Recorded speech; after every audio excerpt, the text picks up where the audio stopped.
pero gracias a Dios que su testimonio y mi predicación pueden caer en buen terreno y dar fruto que traiga honor y gloria a Dios. También ya hemos estudiado la parábola del trigo y la cizaña, el trigo y la cizaña creciendo juntos. ¿Cuál fue la enseñanza? Que hay cristianos hipócritas dentro y fuera de las iglesias, pero que no debemos dejar que los hipócritas nos impidan entregar nuestro corazón a Jesús. Ahora veamos Mateo 13, los versos 31 y 32. Otra parábola les refirió diciendo: el reino de los cielos es semejante al grano de mostaza que un hombre tomó y sembró en su campo, el cual a la verdad es la más pequeña de todas las semillas, pero cuando ha crecido es la mayor de las hortalizas, se hace árbol, de tal manera que vienen las aves del cielo y hacen nidos en sus ramas. Y esto nos enseña por qué hay cultos falsos en el mundo. No solo hay los que rechazan el mensaje del Evangelio o los que imitan el mensaje del Evangelio, sino también los que pervierten el Evangelio. Ahora debemos entender algo. Los cultos falsos no le tomaron por sorpresa a Jesús. Por lo tanto, no debe sorprenderle a usted el que este mundo y la misma ciudad en la cual vive esté lleno de cultos falsos y cristianos apóstatas que asisten religiosamente a sus respectivas iglesias, pero que sus vidas no cambien. No solo son hipócritas, sino que además son miembros de una iglesia falsa. Esta religión falsa puede estar muerta o ser decadente, o pueden tener un candente celo por sus cosas, pero esas cosas no están basadas en la Biblia, no están llenos del Espíritu de Dios, ni traen honor y gloria a Dios. Pero ¿cómo llegó a pasar todo esto? Bueno, este es el misterio del grano de mostaza, y el diablo tiene muchas formas de sabotear el trabajo de Dios. En la parábola del sembrador, se roba la semilla. En la parábola del trigo, él siembra la semilla, y en la parábola del grano de mostaza, él pervierte y corrompe. Hay 4 cosas muy importantes en esta parábola: el sembrador, la semilla, el arbusto y el árbol crecido y maduro. Bien, primero veamos el sembrador. Mateo 13:31. Otra parábola les refirió diciendo: el reino de los cielos es semejante al grano de mostaza que un hombre tomó y sembró en su campo. ¿Quién es el que siembra? Bien, veamos el verso 37. Respondiendo él les dijo: el que siembra la buena semilla es el Hijo del Hombre. Es muy importante el entender que el sembrador es el Hijo del Hombre, porque más tarde abrió una iglesia, y Jesús dijo que él la edificaría. Busque Filipenses 1:6. Estando persuadido de esto, que el que comenzó en vosotros la buena obra, la perfeccionará hasta el día de Jesucristo. Habrá una buena cosecha. Dios así lo ha prometido, porque el sembrador es el Señor Jesucristo. Segundo, la pequeña semilla. La Biblia dice que el reino de los cielos es como un grano de mostaza, y que ese grano de mostaza es realmente pequeño. ¿Por qué Jesús compara el reino de los cielos con un grano de mostaza? Porque el énfasis aquí es la pequeñez del grano de mostaza. Bueno, nosotros somos un rebaño pequeño, somos la minoría, somos relativamente un puñado de fieles. No piense que el Evangelio es algo enorme, con mucha pompa y circunstancia. En realidad es pequeño en su simplicidad. No es algo tan complicado que solo muy pocos lo comprenden. Jesús habla de algo pequeño, de algo comprensible. Recuerdo haber escuchado la historia de un gran teólogo en el seminario, dando una conferencia a los estudiantes. Este teólogo era muy inteligente, y cuando llegó el momento de preguntas y respuestas, los estudiantes le hicieron toda clase de complicadas preguntas teológicas. Uno de los estudiantes le preguntó: profesor, ¿cuál es la más grande verdad teológica que usted conoce?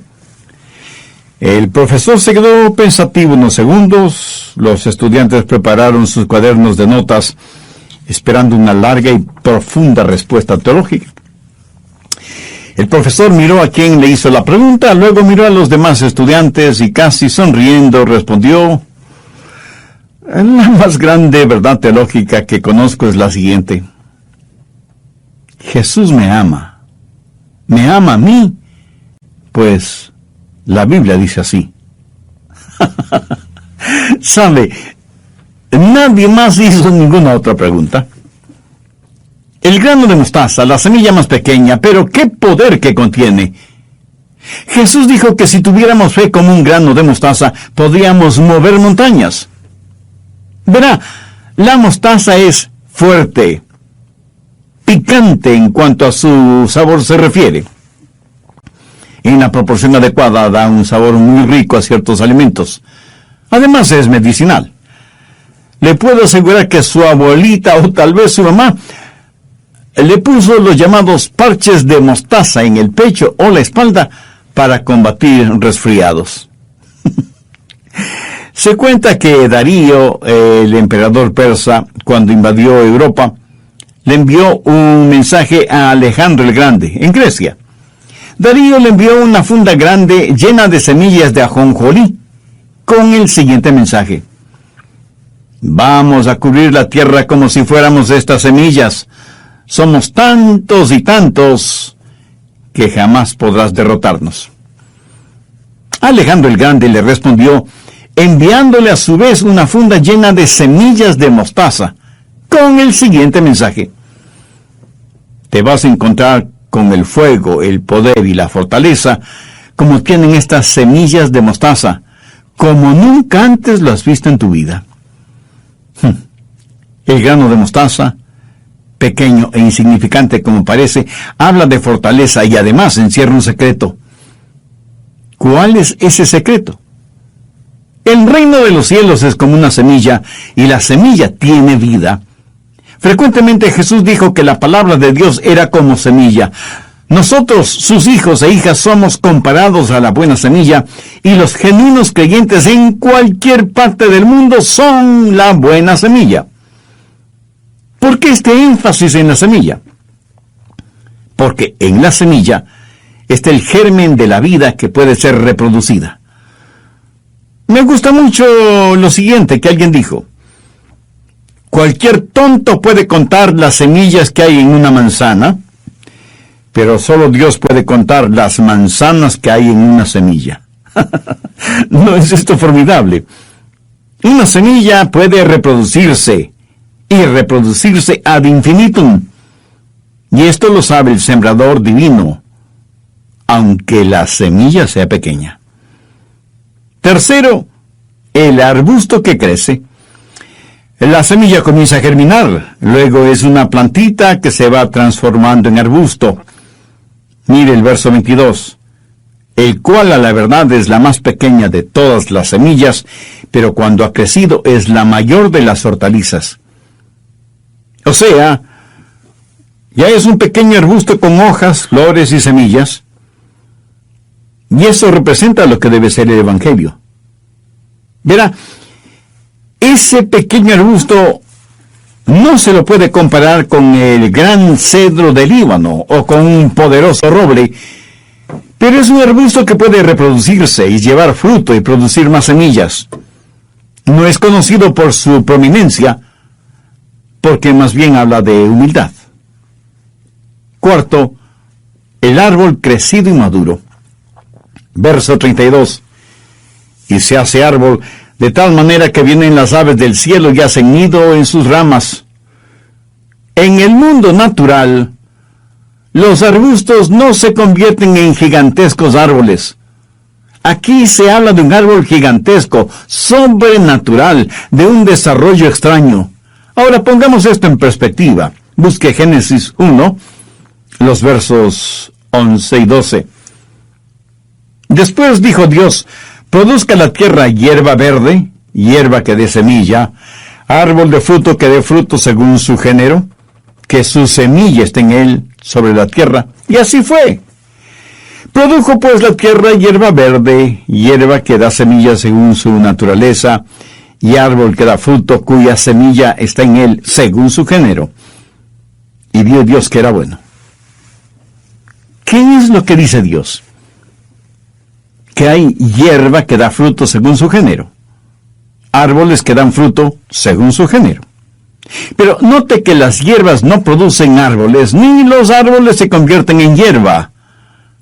Dios está hablando aquí de algo que es sobrenatural. Está hablando de un desarrollo extraño. Está hablando de los misterios del reino. Por ejemplo, no es normal el tener cizaña entre el trigo. Un agricultor no espera que las hierbas se vuelvan árboles. Quienes no entienden correctamente estos misterios del reino se confunden. El Evangelio comienza con una pequeña semilla que se transforma en arbusto y luego en un enorme árbol. Y las aves del cielo vienen y construyen sus nidos en las ramas de ese árbol. Así entienden muchos esta parábola. Pero no es de esto de lo que está hablando Jesús. Están 180 grados equivocados. Note que Jesús no explicó esta parábola. Explicó la parábola del sembrador, la del trigo y la cizaña, pero no explicó esta parábola. ¿Por qué? Él esperaba que la gente tuviera suficiente entendimiento del Antiguo Testamento para comprender de lo que se trata esta parábola. Busque Daniel 4, comenzando en el verso 22. Daniel le está diciendo a Nabucodonosor, el rey de Babilonia, cómo era su reino. No olvide que Babilonia es la raíz de toda religión falsa. Comenzó con Nimrod, cuyo nombre significa rebelde, y con la Torre de Babel. Desde ese tiempo, Babilonia ha sido el semillero de toda religión apóstata, hasta nuestros días. Nabucodonosor había tenido un sueño, y en relación con ese sueño, Daniel le dice: el árbol que viste, que crecía y se hacía fuerte, y cuya copa llegaba hasta el cielo, y que se veía desde todos los confines de la tierra, cuyo follaje era hermoso, y su fruto abundante, y en que había alimento para todos, debajo anidaban las aves del cielo. Tú mismo eres, oh rey, que creciste y te hiciste fuerte, pues creció tu grandeza, y ha llegado hasta el cielo, y tu dominio hasta los confines de la tierra. Ahora escuche atentamente. Nabucodonosor, el rey de Babilonia, es una tipología del anticristo, y el gigantesco árbol representa la forma final de la iglesia apóstata de los últimos días. El resurgimiento de los cultos falsos y la proliferación de iglesias totalmente liberales que niegan la infalibilidad de la Biblia como la palabra de Dios están representadas en este árbol. Pero esto no es ninguna sorpresa para Dios. La situación, por anormal que parezca, no está fuera del control de Dios. Volvamos a Mateo 13, ahora el verso 32. Y se hace árbol, de tal manera que vienen las aves del cielo y hacen nidos en sus ramas.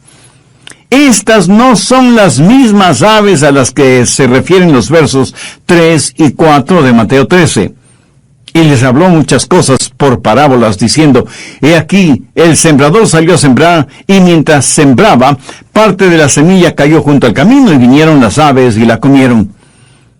Recuerde que Daniel habla de un gran árbol en cuyas ramas se anidaban las aves del cielo. Veamos Mateo 13, 19. Cuando alguno oye la palabra del reino y no la entiende, viene el malo y arrebata lo que fue sembrado en su corazón. ¿Lo entiende? Las aves que se comieron las semillas no son pequeños y atractivos pajaritos de dulces trinos. Son aves tenebrosas que representan al diablo y que se refugian en el follaje de la iglesia apóstata. Déjeme citar aquí un versículo importante, Apocalipsis 18:2, y clamó con voz potente diciendo: ha caído la gran Babilonia, y se ha hecho habitación de demonios y guarida de todo espíritu inmundo y albergue de toda inmundicia aborrecible. Recuerde que Babilonia representa toda religión falsa. Dios está diciendo que Nabucodonosor y Babilonia, representados por ese enorme árbol, alberga aves inmundas y aborrecibles. Ahora escúcheme, Satanás no está en contra de la religión, es más, él usa la religión para alcanzar sus propósitos. En esta parábola, las aves representan a aquellos que roban la semilla, aquellos que apostatan, aquellos que son malvados, aquellos que son parte de ese árbol gigantesco. Una vez en la iglesia se me acercó un niño de la escuela dominical y me enseñó una tarjeta dibujada por él. Él había dibujado un monstruo con 2 cabezas, y al pie del dibujo había escrito: 2 cabezas no son mejor que una, no sea un monstruo, siga a Dios. Y eso es lo que yo llamo arte teológico con mensaje. Bien, volvamos al asunto de ese árbol gigantesco, que representa el absurdo desarrollo del cristianismo apóstata, con aves diabólicas entre sus ramas, en donde encontramos a los religiosos acomodaticios, a los líderes liberales espirituales, a los que rinden culto a las personalidades, pasando por sobre Dios, a los blasfemos mercenarios del alma.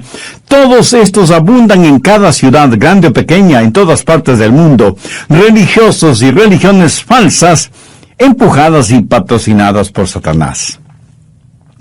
Ahora, permítame preguntarle, ¿lo que hemos estudiado hasta este momento ha despertado alguna inquietud espiritual en su alma? ¿Ha descubierto que la religión que practica bordea los límites de la apostasía y que no tiene ninguna seguridad de su salvación?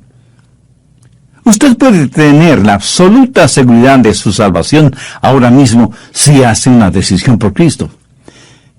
Por favor, por unos minutos deje de hacer lo que está haciendo y hable directamente con Dios. Dígale: Todopoderoso Dios, gracias por tu palabra que me ha enseñado que debo tener una relación personal contigo, mediante tu Hijo, el Señor Jesucristo, y no mediante una religión cualquiera que sea. Sabiendo que soy pecador, necesito de perdón y de guía.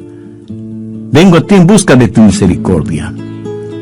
Señor Jesús, tú entregaste tu preciosa vida en la cruz del Calvario para pagar el precio de la culpa de mis pecados y perdonarme. Gracias por amarme de esa manera. Este momento, con profunda fe, te pido vengas a vivir en mi corazón y seas mi Salvador y Señor. Moldéame de acuerdo a tu voluntad y hazme un instrumento útil y de bendición en tus manos, porque lo pido en tu santo nombre. Amén. Cuando alguna persona se acerca a usted con cierta clase de fe o de religión, ¿sabe qué preguntarles? Pregúnteles: ¿es la Biblia, la palabra revelada de Dios, la fuente de su información? ¿O su información proviene de otra fuente? Su otra fuente de información es la ciencia o la tecnología, o el libro de los mormones, o el Corán. En Apocalipsis 22, los versos 18 y 19 leemos: Yo testifico a todo aquel que oye las palabras de la profecía de este libro. Si alguno añadiere estas cosas, Dios traerá sobre él las plagas que están escritas en este libro. Y si alguno quitare de las palabras del libro de esta profecía, Dios quitará su parte del libro de la vida y de la santa ciudad y de las cosas que están escritas en este libro. Si la información que ellos tienen no proviene de una fuente bíblica y cristocéntrica, es que pertenecen a un culto falso. Un antiguo refrán popular dice: no todo lo que brilla es oro. Amigos, les habla Andrés García Vigio. Gracias por su sintonía a nuestro programa El Amor que Vale. Hoy, en la voz del pastor Lenín de Llanón, el doctor Adrian Rogers finaliza su estudio El misterio de la semilla de mostaza. Escuché de un joven estudiante bastante ocioso que buscaba la forma más fácil de obtener su diploma de graduación sin tener que estudiar demasiado o que rendir alguna prueba final. Así que le preguntó a un amigo cuál era la mejor forma de obtener una buena calificación final para graduarse y recibir su diploma. Su amigo le informó que lo más fácil era tomar un curso extra en cualquier materia. ¿Cualquier materia? Sí, cualquier materia. Ornitología, por ejemplo. El profesor de esa materia era bastante viejo y el estudio consistía en ir al bosque y con binoculares observar el mayor número de aves. El viejo profesor no tomaba ninguna clase de examen o prueba y calificaba la asistencia con él al bosque. Y el estudiante ocioso dijo: ¡oh, magnífico! Eso es exactamente lo que necesito. Gracias por el consejo. Y se inscribió en el curso de ornitología. Pero lo que él no sabía era que el viejo profesor ya se había jubilado y el nuevo profesor era un joven catedrático que tomaba muy en serio la ornitología. En el salón de clases les enseñaba la parte académica y luego iban al bosque para la enseñanza práctica. El joven y ocioso estudiante nunca puso ninguna atención ni a lo académico ni a lo práctico. Por eso se asustó mucho cuando un día el profesor dijo: hoy vamos a tener un examen sobre lo que hemos estudiado. El profesor abrió unas maletas grandes que traía, sacó unos tableros que tenían 50 pares de patas de aves, solo patas disecadas. El taxidermista había hecho un excelente trabajo. El profesor les dijo que el examen consistía en decir a qué ave correspondía cada par de patas y dar una breve descripción de la forma y del color del plumaje, los hábitos alimenticios, hábitos reproductivos, medio ambiente en el cual se desarrollaban mejor esas aves. El joven y ocioso estudiante estaba hecho una furia. Este curso no era lo que él se había imaginado. Disgustado, tiró sus libros contra el suelo, rompió los lápices que tenía en la mano y se dirigió hacia la puerta del salón de clases. El profesor le dijo: joven, ¿a dónde cree que va? Y el estudiante contestó: me largo de aquí.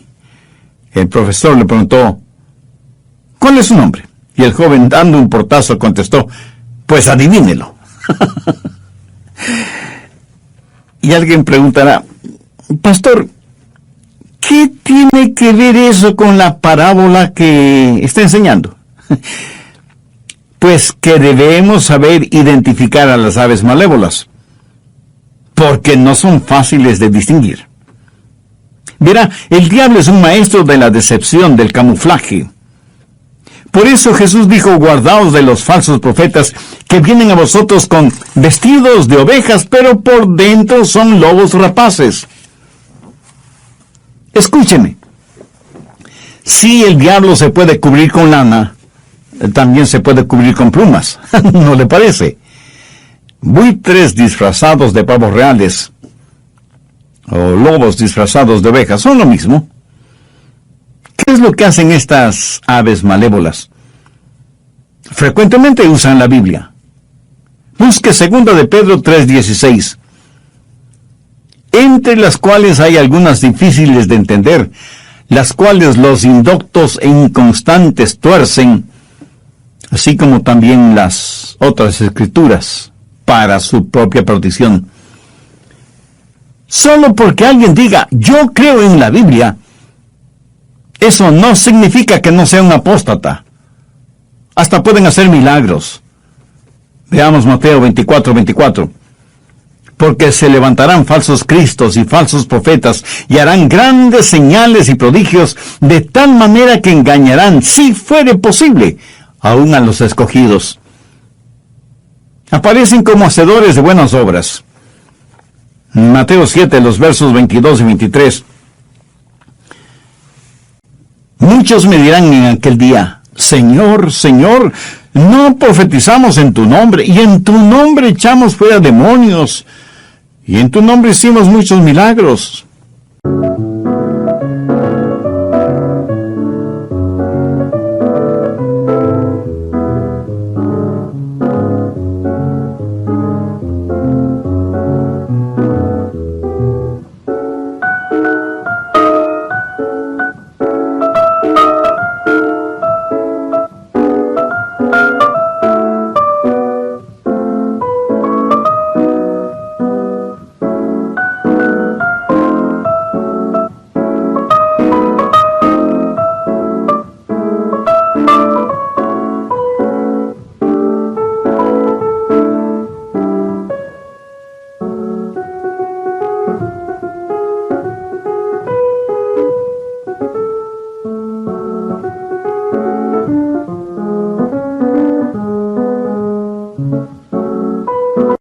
Y entonces les declararé: nunca os conocí, apartaos de mí, hacedores de maldad.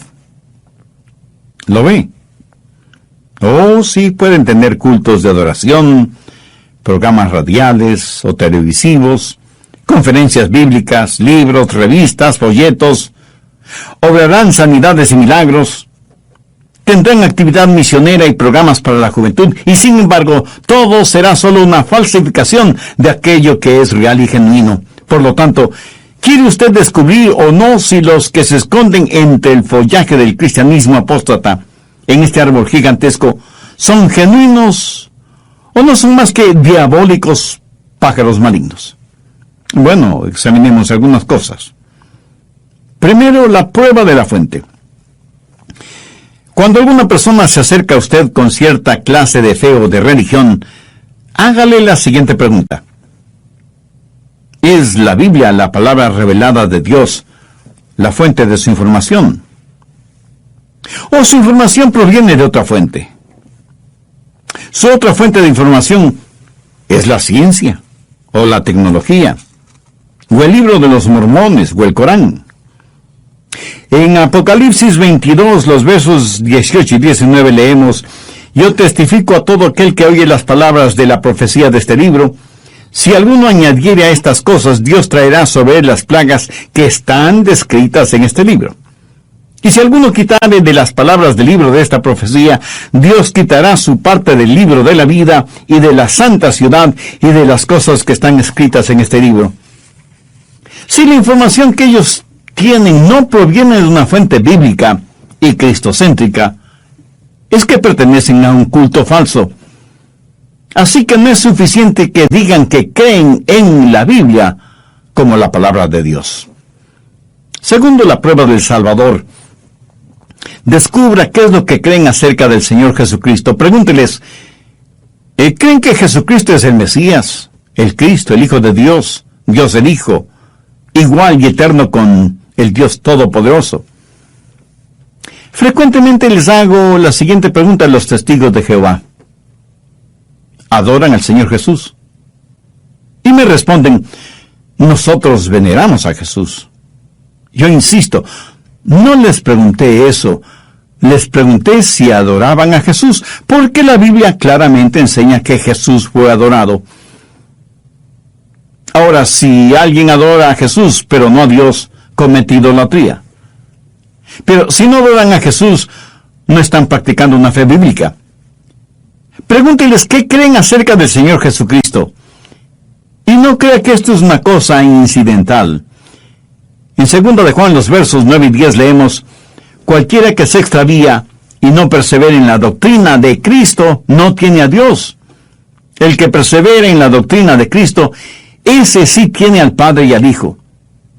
Si alguno viene a vosotros y no trae esa doctrina, no le recibáis en casa ni le digáis bienvenido. Ahora, esto no quiere decir que no los reciba en su casa para testificarles. El recibirles significa el darles la bienvenida como hermanos o hermanas en Cristo. Pero cuando ellos le presentan un evangelio diferente y usted les da la bienvenida en su casa, prácticamente les está diciendo: pasen, pasen. Aunque por diferentes caminos todos nos dirigimos al mismo lugar. Si no creen en la deidad de Cristo o en su nacimiento virginal, o en que Él es el Hijo de Dios y Dios el Hijo, Eso no tiene mayor importancia. Ve lo absurdo de esa situación. Investigue lo que ellos creen acerca del Señor Jesucristo. Tercero, la prueba de lo que predican. Para ellos es primordial la predicación del Evangelio del Señor Jesucristo. Y no sea infantil preguntándoles, ¿predican el Evangelio de Jesús? ¿Cuál cree usted que será la respuesta? Por supuesto que sí. Pídales que le digan qué es el Evangelio y cuando le den una respuesta satisfactoria, entonces les pregunta si predican ese Evangelio. Porque muchos pueden dar la respuesta adecuada, pero no necesariamente lo que predican. Veamos Gálatas 1, los versos 8 y 9. Mas si aún nosotros, o un ángel del cielo, os anunciare otro evangelio diferente del que os hemos anunciado, sea anatema. Como antes hemos dicho, también ahora lo repito. Si alguno os predica diferente evangelio del que habéis recibido, sea anatema. Cuarto, la prueba de la salvación. Esa persona o ese grupo de personas creen en la salvación por gracia, por medio de la fe en la sangre de Jesucristo derramada en el Calvario y en su obra expiatoria, como la única base para el perdón de nuestros pecados. Escuche con atención lo que voy a decir. No es la sangre de Cristo y algo más. No es fe más obras. Es fe en el Señor Jesucristo, en su trabajo expiatorio completo en la cruz. Antes de terminar este programa, oro para que esta enseñanza se grabe profundamente en su conciencia. La salvación es confiar en Jesús como su Salvador y Señor, recibiéndolo en su vida como el sublime regalo del amor de Dios, no como una recompensa por sus obras. Pregunte a quienes traten de enseñarle diferente, ¿depende usted de sus logros, de su propio esfuerzo para salvarse, o está confiando única y exclusivamente en la gracia de Dios? La prueba de la salvación. Quinto, la prueba de la santificación. ¿Viven esas personas vidas justas y santas? ¿Enseñan y practican la pureza y la santidad, sin las cuales nadie podrá ver a Dios?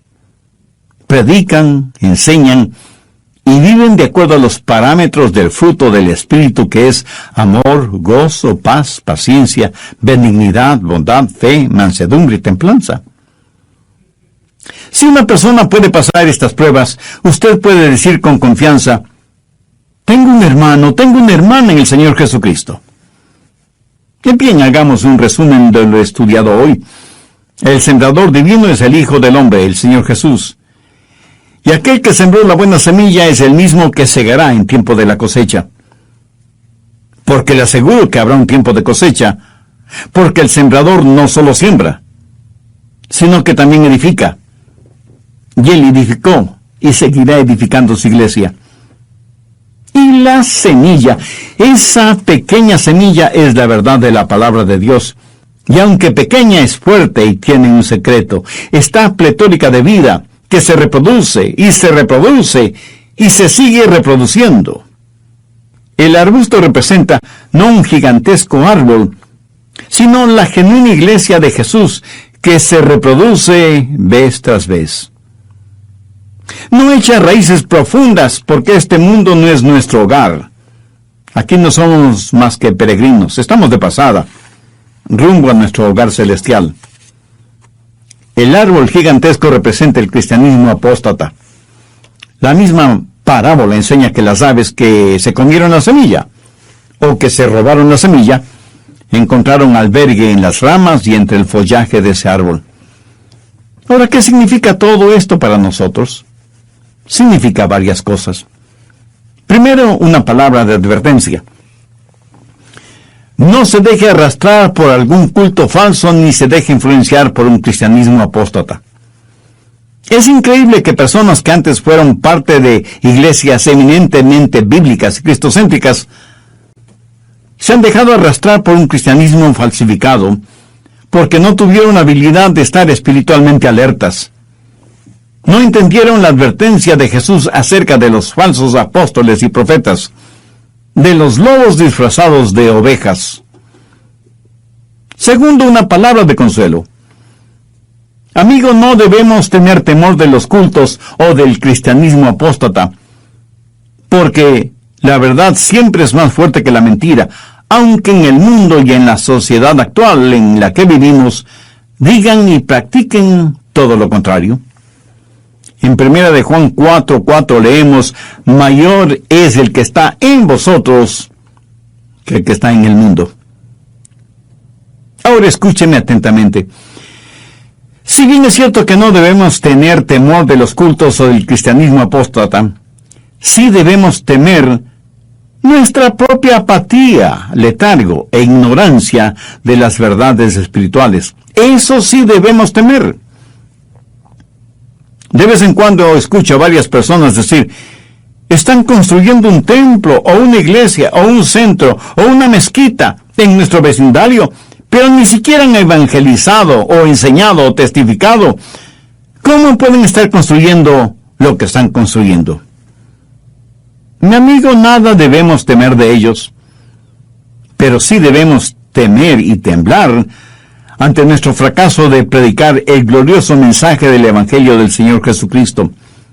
Debemos ser como Alejandro el Grande, que le envió una funda con pimienta al rey de Persia, dándole a entender que no le tenían miedo y que más bien los persas debían tener temor de los soldados griegos. De acuerdo a estas parábolas, es obvio que usted puede escuchar la voz de Dios en su corazón y no recibir la buena semilla, que puede tener trigo mezclado con cizaña. Usted puede escuchar este u otros mensajes bíblicos y sin embargo ser como cizaña plantada por Satanás en vez de ser el dorado trigo sembrado por el Señor. Es evidente que hay muchos que apostatan del cristianismo y son arrastrados hacia cultos falsos, alejándose más y más del reino de Dios. Amiga, amigo, ¿no le gustaría a usted ser verdaderamente salva o salvo? Y no le estoy preguntando si usted es una persona religiosa. Recuerde que el diablo es muy religioso. Pablo les dijo a los cristianos en la iglesia de Corinto: examinaos a vosotros mismos si estáis en la fe. Si usted estuviera ante Dios ahora mismo y Él le preguntara: ¿por qué debo dejarte entrar en mi cielo?, ¿cuál sería su respuesta? Muchos de ustedes no tienen ni la menor idea de cómo responderían, y eso es verdaderamente triste. ¿Por qué no soluciona esa incertidumbre ahora mismo? Le invito a orar conmigo una sencilla oración. No deje que el diablo le robe la buena semilla que hoy ha sido sembrada en su corazón. Ore con fe, con arrepentimiento, depositando toda su confianza en Jesús.